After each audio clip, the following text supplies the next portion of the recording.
नमस्कार मंडळी, मी स्वाती. माझ्या चॅनल मै सनातनीमध्ये तुमचे सगळ्यांचे स्वागत आहे. मंडळी, यावर्षी वसंत पंचमी सण हा 14 फेब्रुवारीला साजरा करण्यात येणार आहे. या दिवशी विद्यार्थी, कलाकार, संगीतकार आणि लेखक तसेच इतर भक्त देवी सरस्वतीची उपासना करतात.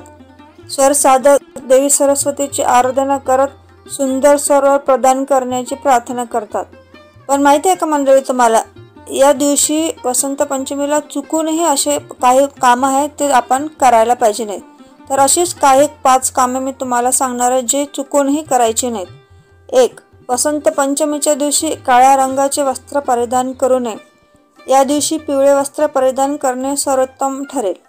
2. वसंत पंचमीला आंघोळ केल्याशिवाय अन्न ग्रहण करू नये. या दिवशी शक्य असल्यास नदी, तलावात जाऊन आंघोळ करावी आणि देवीची आराधना केल्यावरच आहार ग्रहण करावा. वसंत पंचमीच्या दिवशी मांस, मदिराचे सेवन करणे टाळावे. या दिवशी पूजा केल्यानंतर सात्विक भोजन ग्रहण करावे. 4. वसंत पंचमीच्या दिवशी कोणाशीही वाद घालू नये किंवा भांडू नये किंवा क्रोध करू नये. या दिवशी कोणासाठी वाईट भाष्य करू नये, कारण या दिवशी जिभेवर साक्षात सरस्वती विराजमान असते. स्वतःसाठी देखील वाईट बोलू नये. या दिवस कलह देखील करू नये, याने पितरांना कष्ट होतो असे मानले जाते.